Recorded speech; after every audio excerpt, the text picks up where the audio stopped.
Retornamos com o nosso Memória Viva, hoje conversando com a Amélia Freire. Na passagem para o nosso intervalo, Bob tinha feito uma pergunta e eu queria começar com ela.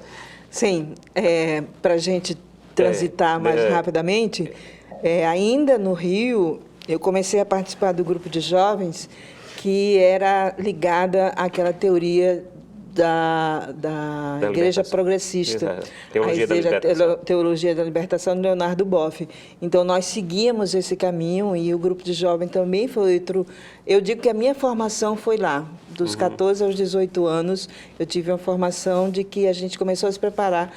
A gente estava na atividade comunitária, através do grupo de jovens na igreja, mas a gente tinha uma preparação política.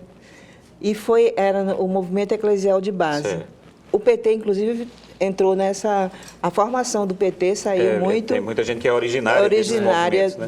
Eu não fui para o PT, eu fui para o PSB.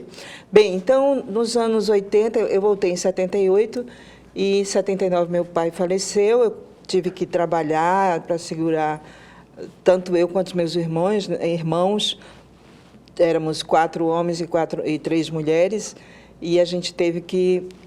Os mais velhos casaram, né? E eu fui uma que demorei a ter uma relação fixa. E tive um filho com Bob em 92.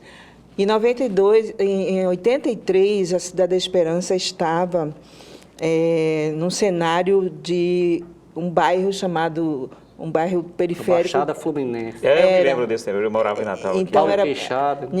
Tinha Paulo Queixada, tinha Beto Facão, tinha Tamborete, esses caras todos lá. E eu moro ainda na mesma casa, em frente à Esquina do Pecado, que era chamada assim num programa policial. Então, a violência estava ali, os meninos, eu acredito que havia... e que há ainda ausência de políticas públicas para a juventude, no sentido de lazer e ocupação.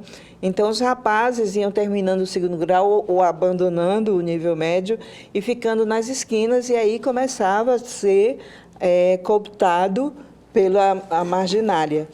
E aí teve 2 grandes eventos muito drásticos, que foi a morte do doutor Chiquinho, doutor Francisco, que foi Paulo Queixada que até queimou, né, ele no carro, e eles morreram, e de doutor Ovídio Fernandes. Nesse caso, doutor Ovídio, um dos meus irmãos foi envolvido. Ele foi literalmente envolvido. Os bandidos pediram carona a ele, e o carro que fez o percurso para chegar à casa do doutor Ovídio foi dirigido pelo meu irmão. E naquele momento, quando meu irmão foi preso, ele mesmo se entregou e contou, porque ele tinha emprego fixo, nunca teve nenhum envolvimento com a questão da marginalidade. E ele saiu com um comportamento exemplar, passou 7 anos lá para chegar ao julgamento e saiu. Hoje está com 65 anos, é um homem de bem, um profissional. Graças a Deus, ele passou ali incólume, conseguiu ter uma postura de homem séria e ver tanto sofrimento, mas... E a família também, nós não abandonamos. Imagina o sofrimento da família. Pois é.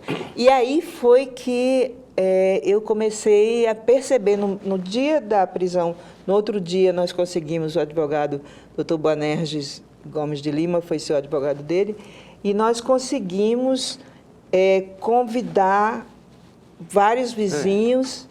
Você, nesse momento, vai à rua, faz um movimento grande, né, com toda a Cidade da Esperança, para dizer que seu irmão era inocente, né, e todo mundo conhecia, sabe, da idoneidade dele. Aí, pronto, começa seu movimento, começa a sua inserção no movimento social na Cidade da Esperança. Muito bem, Bob. Eu emergi nesse momento como liderança.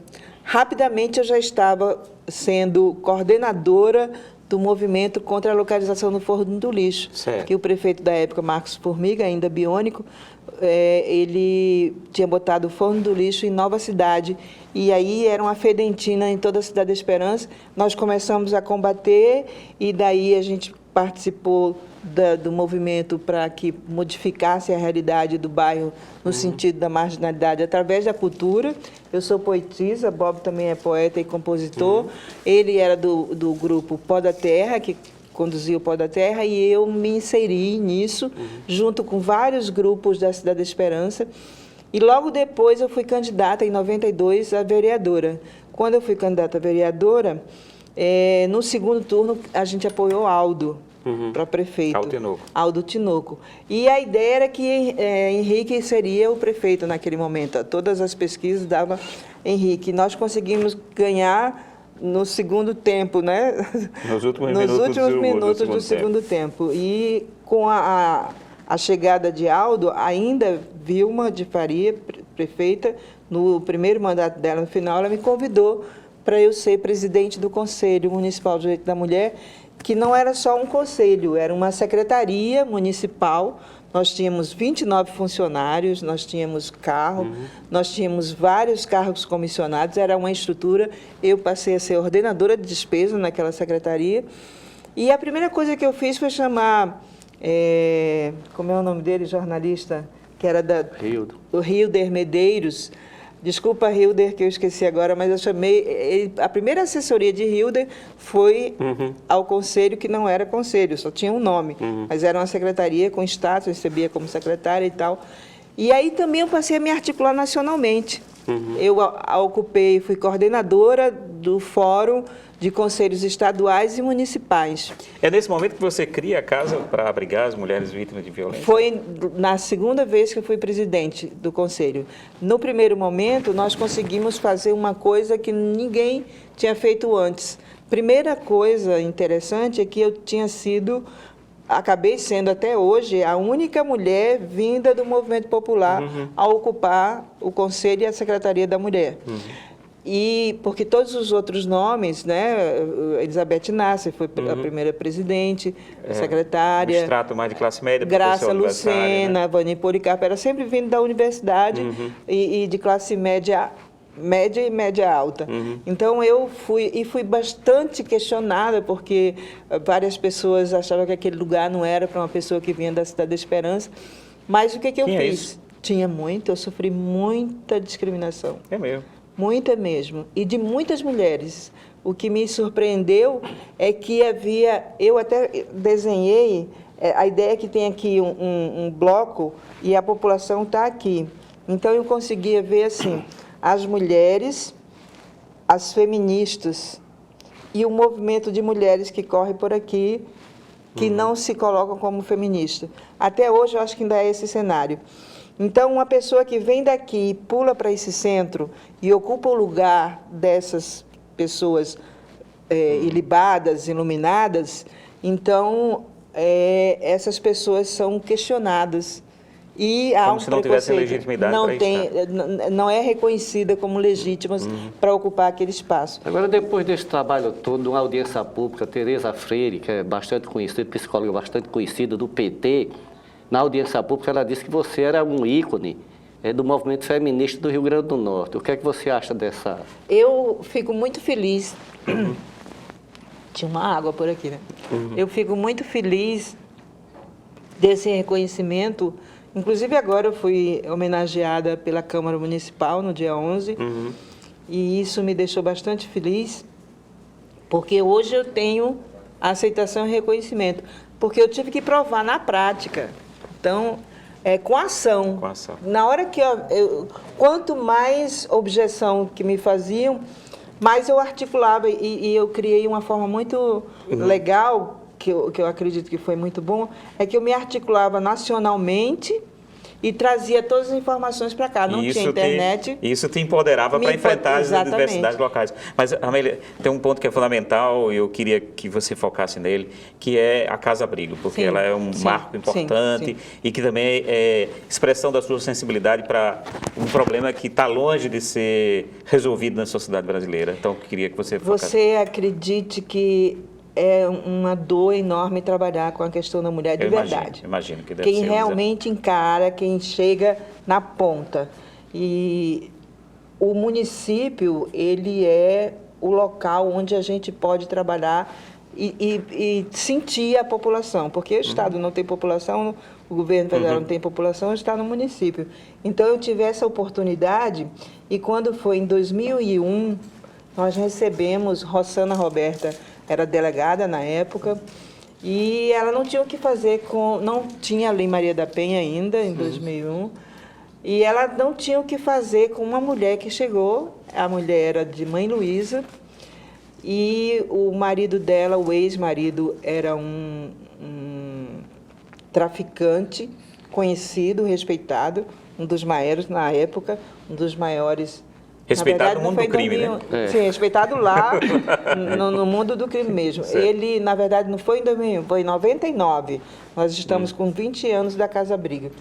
E aí essa mulher, ela se separou, foi trabalhar, alugou um quartinho ali perto da subida do morro, e ele, numa certa noite, chegou lá, arrombou a porta e saiu arrastando ela da metade da ladeira até o pico onde ele se escondia, morava, batendo, chutando, estuprando.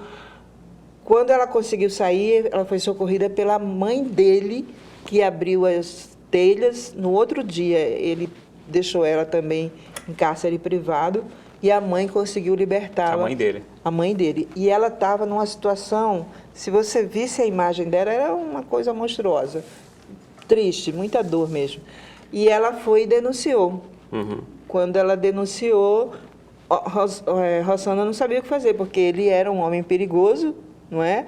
E não havia ali, era chamado crime de menor poder ofensivo.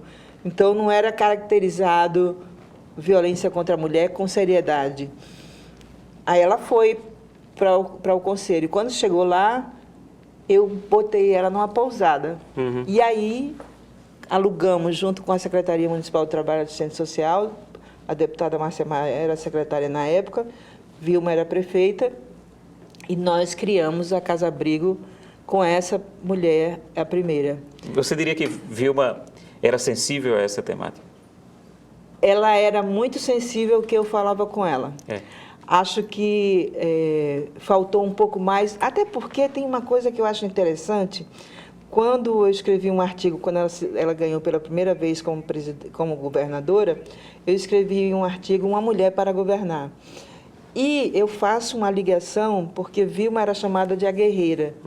Guerreira é a mulher do guerreiro, não é? E essa coisa de guerreiro fica na guerreira entre homem e mulher. Então, Vilma desponta como uma mulher que foi ocupar o lugar chamado dos homens. Dos homens. Amélia, nós vamos terminar agora, por hoje, essa conversa, mas continuamos na próxima semana, porque você tem muita coisa para contar, o Bob também, e aí nós, na próxima semana, continuamos a conversa com a Amélia Freire. Continue assistindo a nossa programação e na próxima semana, no mesmo horário, confira a continuação dessa conversa com a Amélia Freire.